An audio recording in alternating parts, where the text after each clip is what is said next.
Hello, YouTube family. Well, thanks for joining us for our second episode in our How to Garden Well series.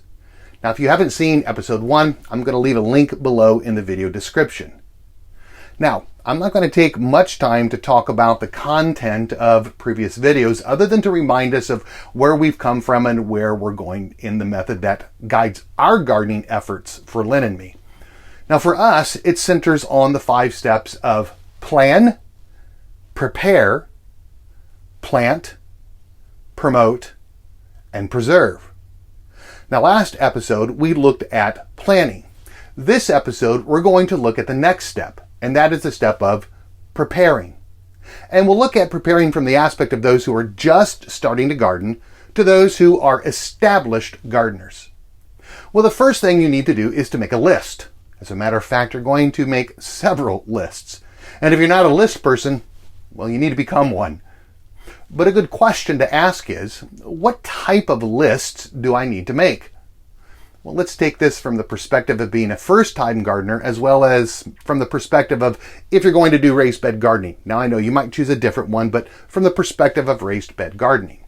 So let's go outside and let me use our garden to illustrate.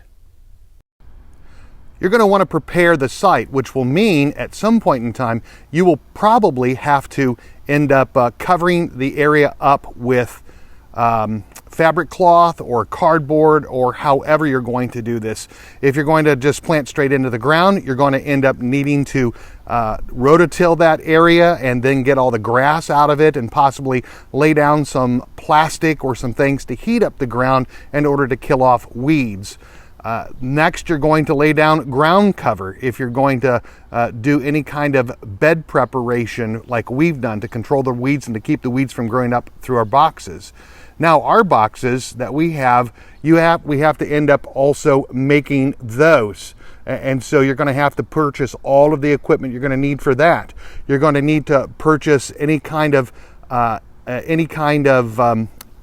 irrigation equipment that you're going to need in order to water your garden. You're going to need to purchase fertilizers, and then even past this, you're going to end up needing to purchase equipment or things to preserve your food if you're not going to simply eat the food as it comes out of the garden. So again, lots and lots of stuff that you need to end up getting ready in order to end up putting your garden in.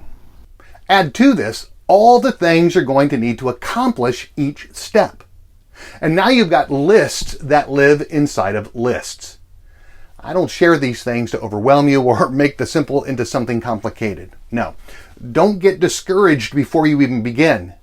These things truly are simpler than most of us make them out to be.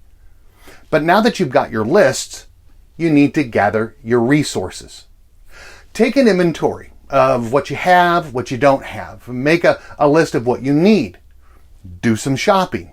And look, don't be afraid to look at places such as Facebook Marketplace, Craigslist, garage sales, things such as that.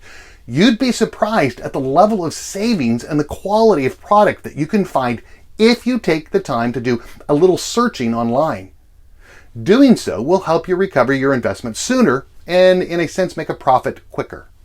Now, for established gardeners, we know that winter is a time for us to take inventory of not only what we need for the next growing season, but to inspect things to see what needs to be repaired, what needs to be replaced, or what needs to be reconditioned. And depending on your weather, you might get breaks from time to time to get outside and actually do work in the garden. Allow me to take you back outside now and show you some examples in our garden of what we need to do to get ready for this spring. So for example, you obviously see that we have fabric cloth that doesn't match the original fabric cloth. We didn't have enough of this. We got cut short because we didn't make out a list and prepare, and we had to lay down some cheaper stuff that eventually the wind has taken care of. So we have ordered this already. It will be here in another week, and then we'll need to go in and we'll need to replace this stretch where we extended our garden out this last year.